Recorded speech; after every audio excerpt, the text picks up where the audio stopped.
আসসালামু আলাইকুম, welcome to হালকনস্টাইন। Comeback ওয়ার্ডটা যখনই বলা হয় সবার আগে মাথায় আসে রিয়াল মাদ্রিদ।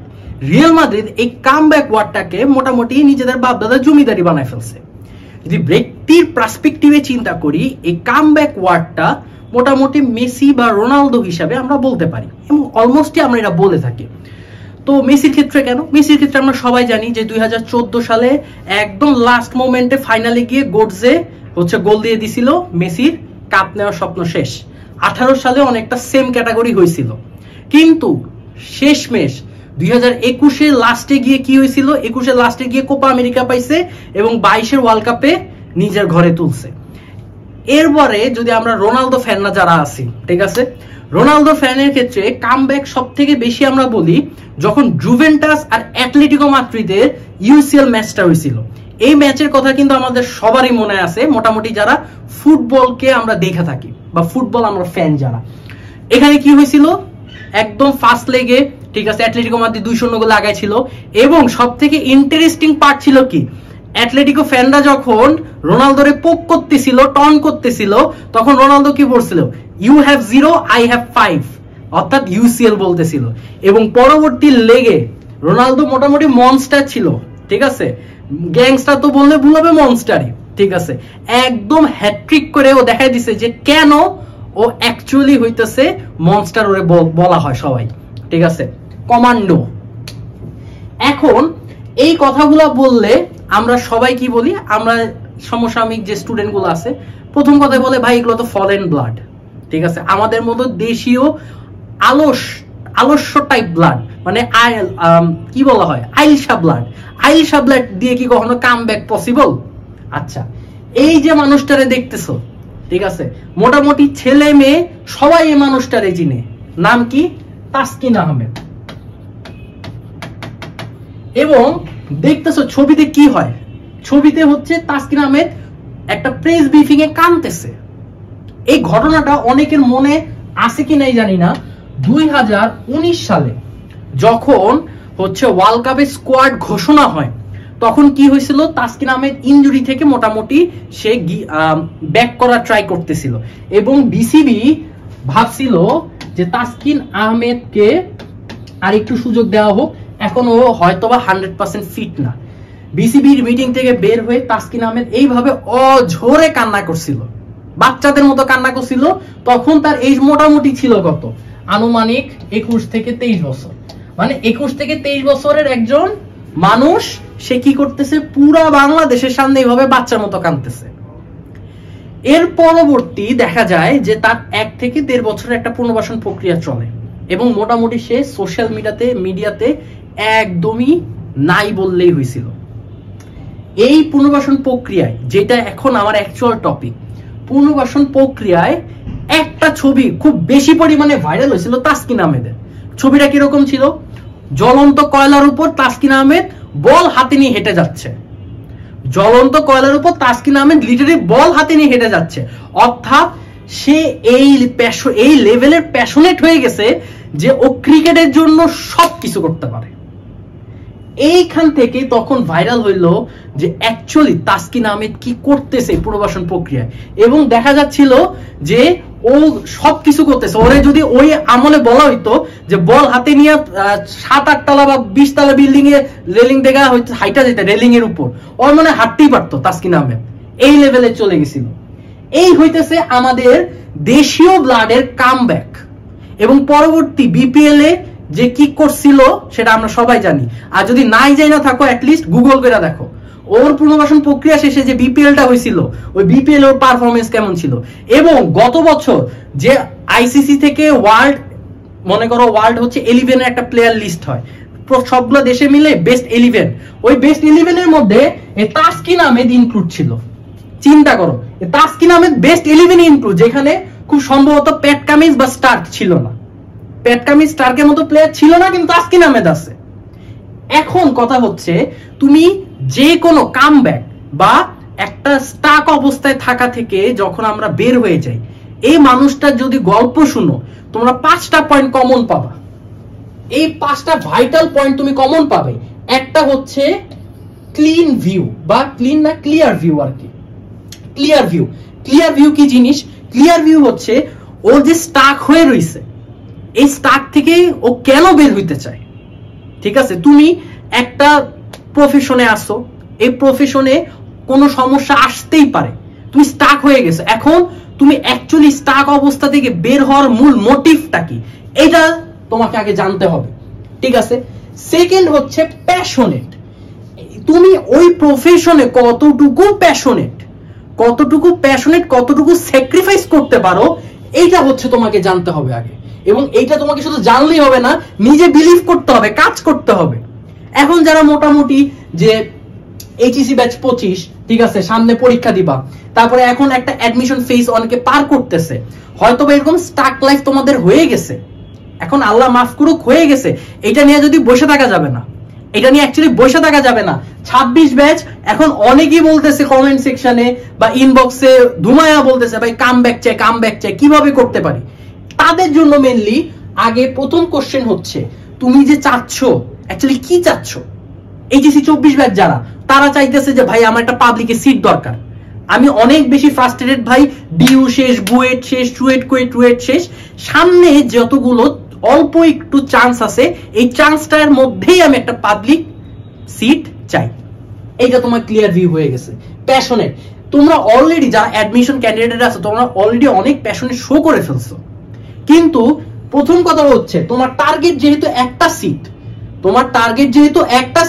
তোমার আগে যে প্যাশনেট ছিল, প্যাশন ছিল তুমি যে আমার লাগবে এই জিনিসটা, এখান থেকে এখন মুভ করা যাবে না।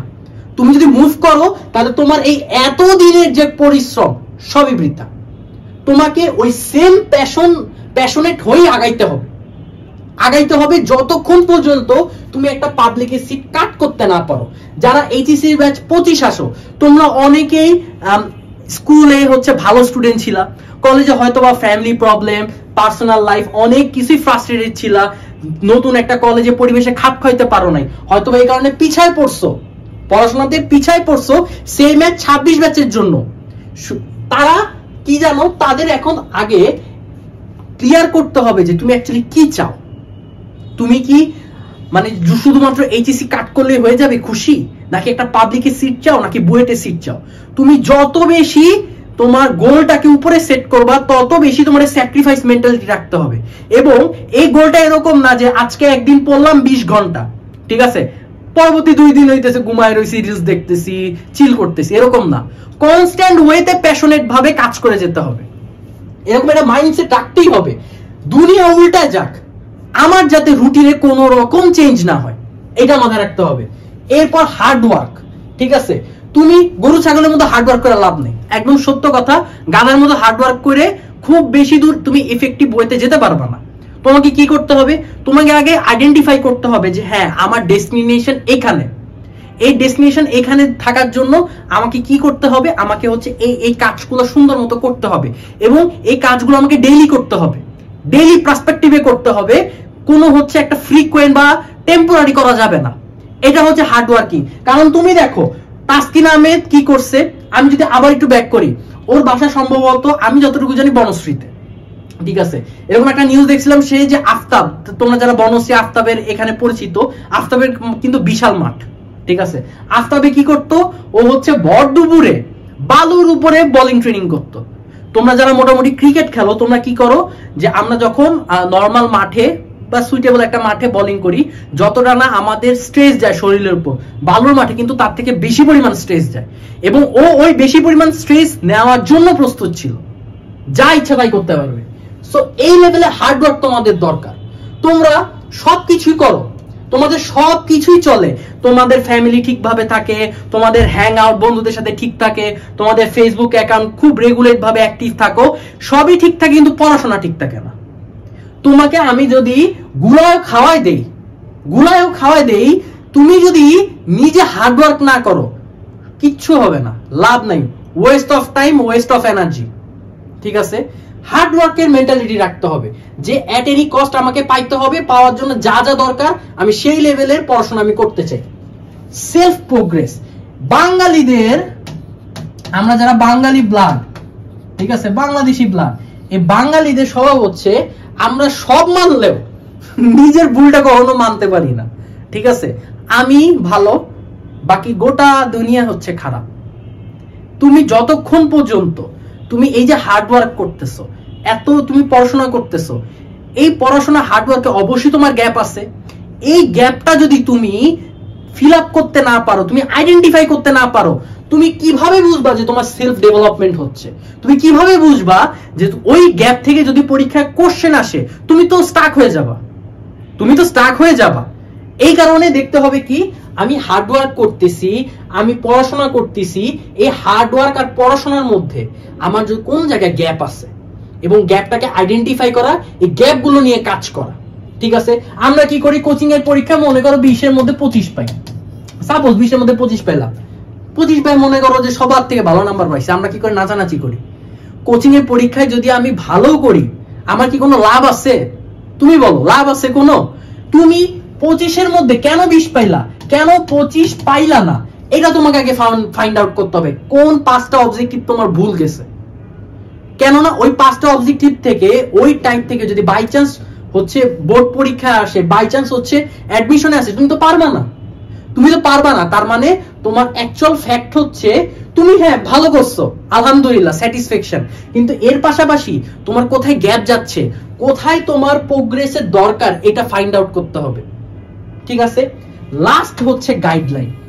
এই যে এতগুলা প্রসেস তুমি করলা, ঠিক আছে, তোমাকে তোমার বড় ভাই হইতে পারে, তোমার হচ্ছে কোচিং এর টিচার হইতে পারে, তারপরে কলেজের টিচার হইতে পারে, ঠিক আছে, যে কোনো কিছু হইতে পারে, কেউ একজনকে রাখতে হবে যার কথা তুমি প্রপারলি শুনবা এবং যে তোমার প্রপারলি গাইড করবে। তোমরা কি জানো যে তাসকিন আহমেদ যখন এই পুনর্বাসন প্রক্রিয়ায় ছিল তখন কিন্তু একটা মেন্টাল হেলথ কোচের সে আন্ডারে ছিল এবং সে এই লেভেলে তার যে কামব্যাকের কারণে ওই যে ওই কোচটাও কিন্তু খুব ভালো লেভেলের হাইলাইটে চলে আসছিল। এখন বিসিবি কোন রকম যদি মেন্টাল হেলথ সেশন রাখে, ওই কোচটাকে আগে ডাকে, ও কথা বলো, কারণ ও তাসকিন আহমেদকে ব্যাক করানোর জন্য হেল্প করছে। ও জানে যে কোথায় কোথায় প্লেয়ারদের সমস্যা হইতে হয়। ঠিক তেমনি তুমি কিন্তু বুঝবা না তোমার সামনে কিরকম সমস্যা ফেস করতে হইতে পারে। তুমি হয়তো বা সেলফ প্রোগ্রেস ধরতেছো, সবই ধরতেছো, কিন্তু সামনে তোমার কি সমস্যা আসতে পারে একমাত্র যারা এই ফেজটাকে অতিক্রম করছে, ক্রস করছে, তারাই বুঝবে। এই কারণে দরকার একটা প্রপার গাইডলাইন। তোমার যদি সবই করলা, যদি গাইডলাইনটা না থাকে তাহলে হয়তোবা তুমি তোমার যে এক্সপেকটেশন, এই এক্সপেকটেশন লেভেলে তুমি এফোর্টটা দিচ্ছ কিন্তু রেজাল্ট আসতেছে না। ঠিক তেমনি আমাদের কিন্তু জানো যে এই গাইডলাইনের জন্য বা গাইডলাইনের জন্য, প্রসেসের জন্য, তোমাদের রেজাল্টের জন্য কিন্তু আমাদের একটা সার্ভাইভাল প্রোগ্রাম অলরেডি চলতেছে, আর ইউ সি ইউনিট আর হচ্ছে এগ্রি জিএসটির জন্য। ঠিক আছে, যারা অ্যাডমিশন ফেজে আসো, এখন যারা অ্যাডমিশন ফেজে আসো তারা মোটামুটি এখান থেকে অনেক ভালো লেভেলের গাইডলাইন সহ ম্যাটেরিয়ালস পাইতে পারো। ঠিক আছে, আর যারা মনে করো যে এবার এইচএসসি দিচ্ছ, ঠিক আছে, এইচএসসি দিবা, তারপরে হচ্ছে যারা 26 ব্যাচ আসো, এইচএসসি 25 ব্যাচের জন্য কিন্তু সামনে আরো ভালো ভালো আমাদের গাইডলাইন সেশন এবং আমাদের কোর্স কিন্তু লঞ্চ হচ্ছে। সুতরাং মাথায় রাখবা, একটু ফোকাস থাকবা যাতে তোমরা বেস্ট আউটপুটটা আমাদের কাছ থেকে নিতে পারো। এইবার কথা হচ্ছে এই যে 5টা ভাইটাল পয়েন্ট তুমি মেইনটেইন করছো, এই ভাইটাল পয়েন্টের মধ্যে একটাও যদি মিস যায় তাহলে তোমার জন্য একটা ডিজাস্টার হয়ে যেতে পারে, তুমি কাঙ্ক্ষিত রেজাল্টে পৌঁছাইতে নাও পারো। এবং তুমি যদি এগুলো মেইনটেইন করতে থাকো, দেখবা তোমার কাছে এক প্রকার ফেক জন্মায় গেছে। কি ফেক?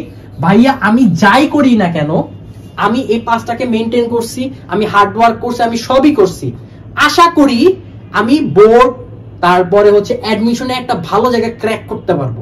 এই যে ফেক, এই ফেকটাই তো বাপ মানুষরা অনেক জায়গায় নিয়ে যায়। এগুলো কিন্তু ফেক ফেথ না, এগুলো কিন্তু কোনো ফেক ফেথ না, ভ্রান্ত বিশ্বাস না। এগুলো তোমার হার্ড ওয়ার্কিং এর কারণে, তোমার প্যাশনেট, তোমার গাইডলাইন সবকিছু মিলে একটা অটোমেটিকলি জেনারেট হচ্ছে এই ফেকটা। এই ফেকটাই অ্যাকচুয়ালি আমাদের দরকার। মানুষ বাঁচে বিশ্বাসে। মানুষ যতক্ষণ বিশ্বাস করতেছে যে ও পারবে, ততক্ষণই পারবে।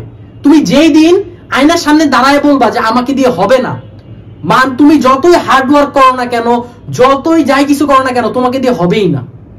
তুমি যতই ব্যর্থ হও, যতই তোমার মানে কাঙ্ক্ষিত রেজাল্ট না আসুক, তুমি নিজে যতক্ষণ বিশ্বাস করতেছো তোমাকে দিয়ে হবে, হার্ডওয়ার্ক করতে থাকো, ইনশাল্লাহ কোনো না কোনো একদিন হবে। এই যে আমাদেরই তো, আমাদের চোখের সামনে কিন্তু আমাদের যে তোমাদের আমাদের সামনেই তাসকিন আহমেদ ছিল, সে এখন কামব্যাক করছে ভালো মতো। সুতরাং আশা করি তোমাদের এই 5টা ভাইটাল পয়েন্ট তোমরা মাথায় রাখবা, নোট ডাউন করে রাখবা আর মেইনটেইন করবা। পড়াশোনা বাদে তুমি যদি পড়াশোনা করো, তোমার পড়াশোনায় একটা না একটা টাইমে তোমাকে সুফল দিবেই, ঠিক আছে, সুফল দিবেই। কামব্যাকের কিন্তু কোনো বয়স নাই, কামব্যাকের কোনো বয়স নাই, ঠিক আছে। তুমি যখনই হার্ডওয়ার্ক করবা, যখনই তুমি ডেডিকেটেড থাকবা, তখনই আস্তে আস্তে হয়তোবা কামব্যাক তোমার আসা শুরু হয়ে যেতে পারে। কিন্তু কি রাখতে হবে? নিজের প্রতি বিশ্বাস রাখতে হবে। দেখা হচ্ছে ইনশাল্লাহ কামব্যাকের পরে।